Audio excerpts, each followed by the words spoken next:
Vamos entender primeiro a nova legislação. Claro, já havia existido uma legislação de controle de imigrantes em Portugal, como em outros países da Europa. Então, agora temos o primeiro dia de uma mudança e muita coisa fica mais rígida. Vamos entender aqui, olha, fim da regularização do pós-entrada.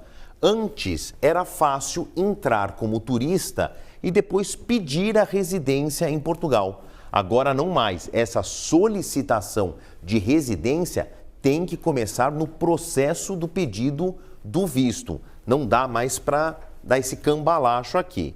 Visto de procura de trabalho, isso é permitido ou é previsto na legislação portuguesa. Eu vou tentar uma vida melhor em Portugal, vou buscar um trabalho. Continua esse benefício, mas agora com essas restrições. Primeiro, não é para qualquer profissional, são só os profissionais altamente qualificados.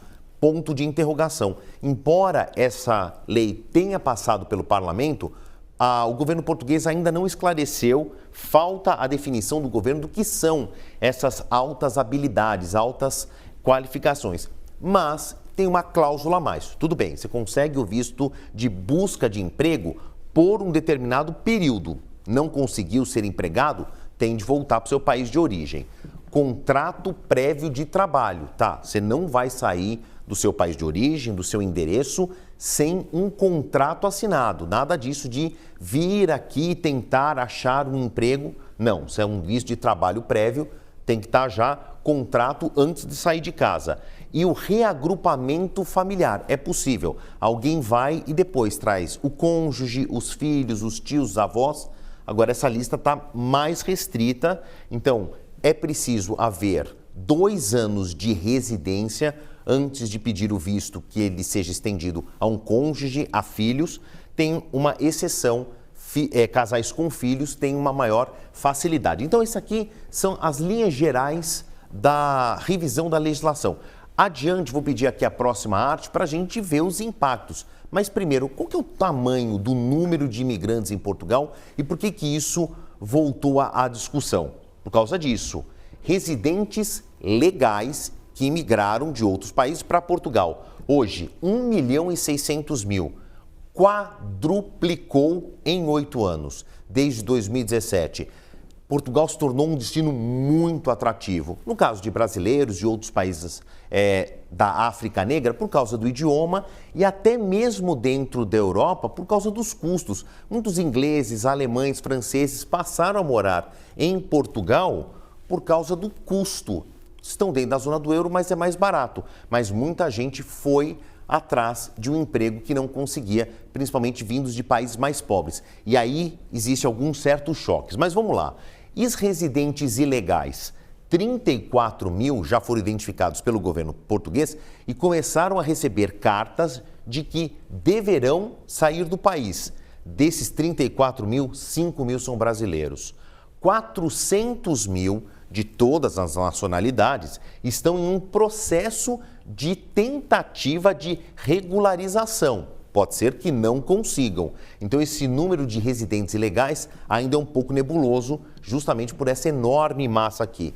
Está aqui, ó, 1.600.000 residentes estrangeiros, 500.000, 513.000 são brasileiros. Vamos fazer uma conta aproximada? 1/3 desse volume são de brasileiros. Vou pedir a próxima arte aqui. E quando a gente fala de dinheiro, impacto na economia portuguesa, para cima ou para baixo? Vamos lá. O impacto positivo. Países precisam de imigrantes. O que isso significa na economia? Vamos lá. Sustentabilidade da segurança social. São pessoas que conseguem trabalho, desenvolvem algum tipo de recurso, tecnologia, desenvolvimento, indústria, setor de serviços, gera riqueza. Olha o que aconteceu em 2024, números consolidados, tá? 3.600 bilhões de euros foram gerados por aqueles 1.600.000 estrangeiros, com impostos, investimentos, produção, trabalho, empregabilidade. Isso representou 1,25% do PIB. Ah, mas peraí, tem muita gente que gera um custo para o Estado. Claro, porque vai procurar uma assistência médica, precisa de algum recurso de assistência social. De fato, em 2022, que a última vez que esses números foram consolidados é o seguinte: os estrangeiros geraram um custo de 257 milhões de euros para o Estado português, com médicos, com aposentadoria, N recursos, mas geraram 1 bilhão 860 milhões de euros. Então, é ainda mais superavitário ter a força de trabalho dos imigrantes, conforme dados oficiais do governo português. Agora, também, lado positivo, combate ao envelhecimento populacional. A Europa está passando por um perfil que se repete, por exemplo, no Japão. É uma parte do planeta que está envelhecendo. Daqui a pouco, mais pessoas vão morrer do que vão nascer. A população está envelhecendo, tem cada vez menos jovens.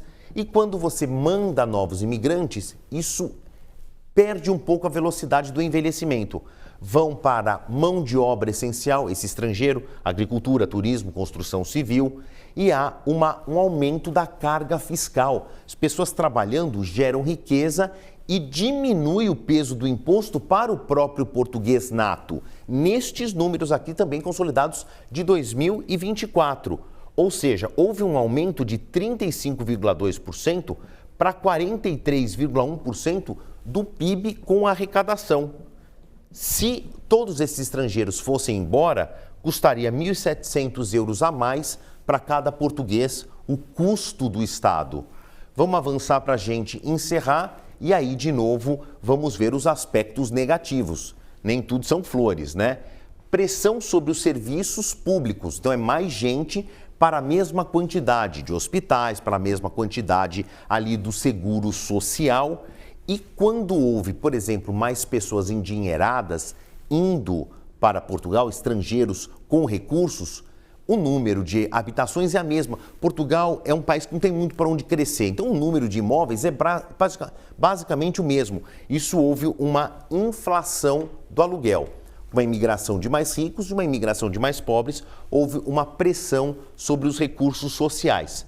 Agora, quando há trabalhadores em excesso, há um risco de exploração laboral, as pessoas ganharem menos porque você acaba inflando o mercado de trabalho, dificuldade de integração, um choque cultural com aqueles que estão perdendo trabalho para os imigrantes, e aí cria-se, obviamente, tensões sociais. Isso não é só em Portugal, isso acontece ao redor do mundo, ao longo da história da humanidade.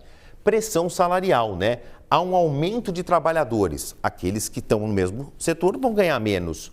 Pressão para a baixa nos salários em funções menos qualificadas, a exemplo da construção civil, da parte de serviço hoteleira, na agricultura. Nem tudo são flores, mas o mais importante é que na história, no largo da história contemporânea, as imigrações elas acabaram contribuindo muito para a evolução dos países. O Brasil foi exemplo disso, como está tendo Portugal agora.